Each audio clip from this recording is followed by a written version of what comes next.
Alright, today's video I'm going to be showing you how to replace the oil pressure switch on a 98 B3000 Mazda. Now this would be the same as the Ford Ranger 3.0. This is the V6, same thing for the Mazda. The oil pressure switch that we're going to be replacing is the one for the light. Here's the part number, PS238, and it's the one that has an actual little threaded part on it, and then this is the exact one that we need.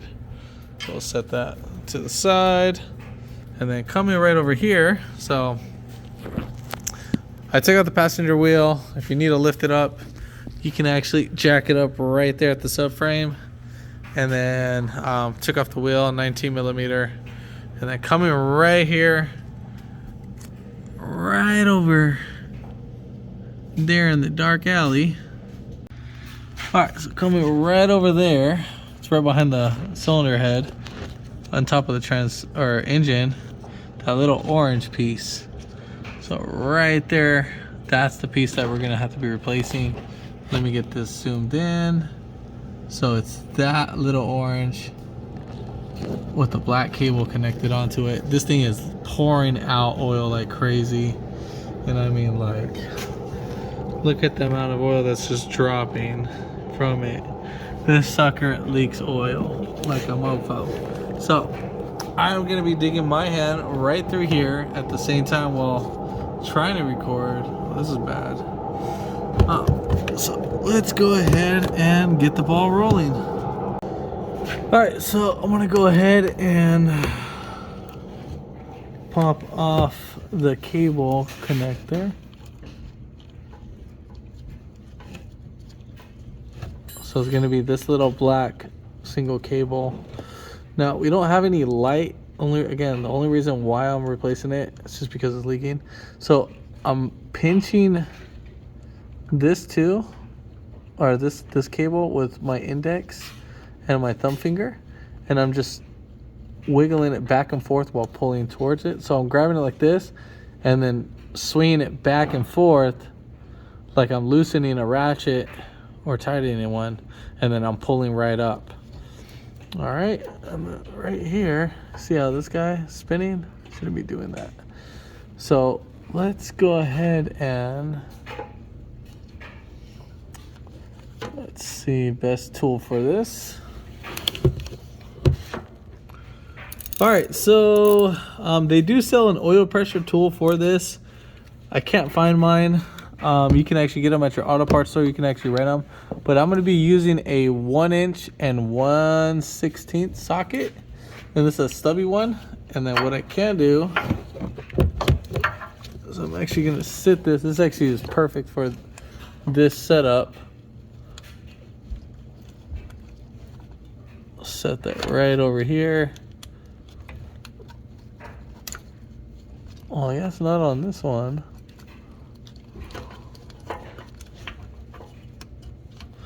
I think I'm catching something.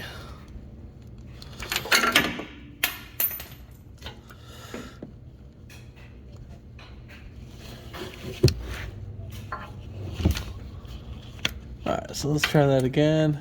Alright, there we go. I think the cable was in the way that time. And then I'm just gonna take off that little extension.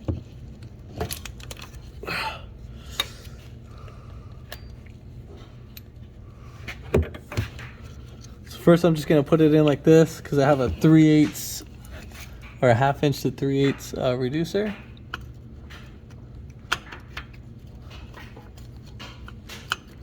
All right, cool.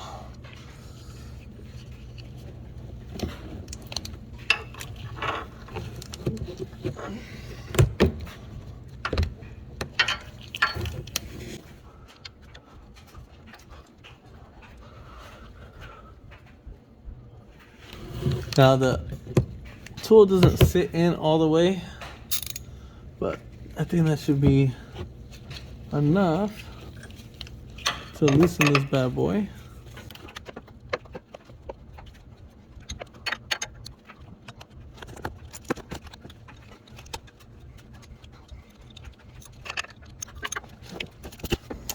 Sorry guys, this thing's actually, if the camera literally wasn't in the way, I could get my hand. I'm actually gonna probably move it back just a little bit, just so I can fit this guy right in there. And I'm sorry about the camera moving.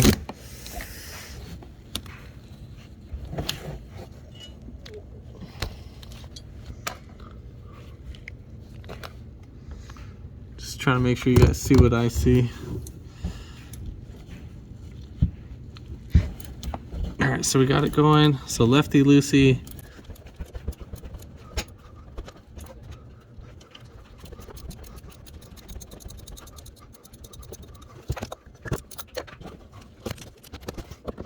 All right, so let's go ahead and loosen up this guy. We already got loosened up enough. Set my socket down. All right, you know what? Let's use that guy back because I can't grab it.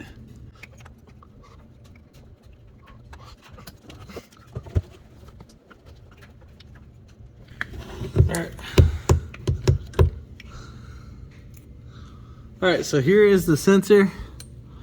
So as you can see, it's all broken on the inside. And then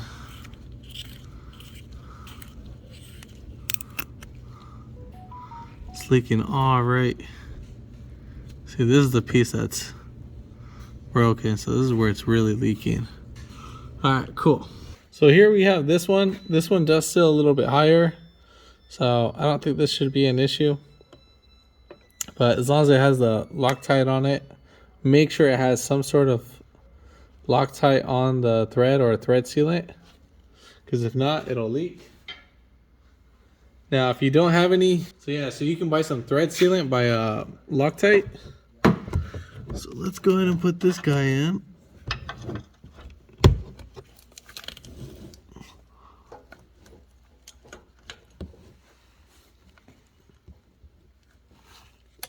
I'm just gonna use my light real quick so I can guide myself.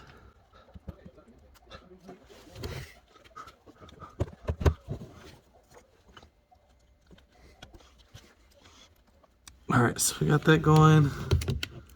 And then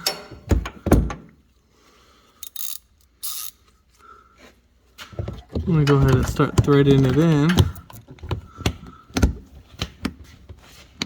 Push my hand through here. Now it might be easier to get from up top, but I feel like this is the easiest way for me. I haven't looked up top, so. Now how far do you go down? I would say until it feels snugged.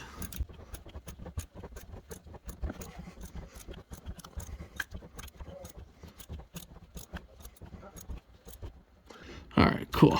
That should be good right there.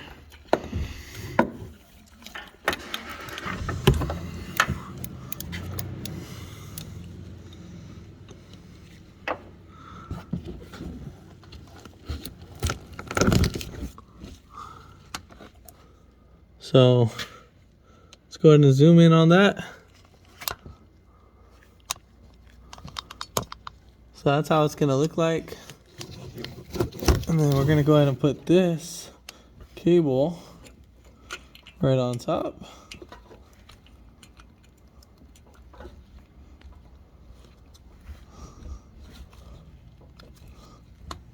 What I'm doing is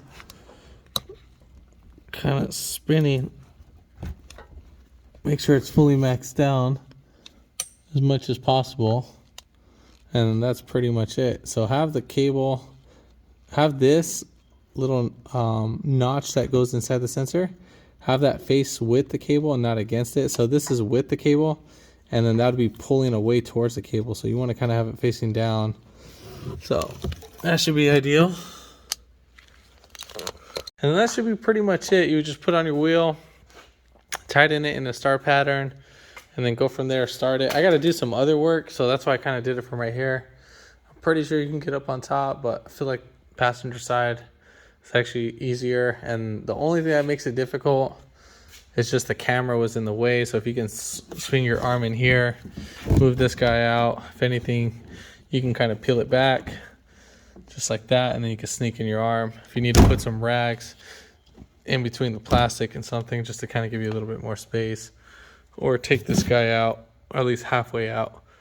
But if this video helped you out, thumbs up, comment down below if you have any questions, and hit that subscribe button for more upcoming videos in the future. And thanks for watching.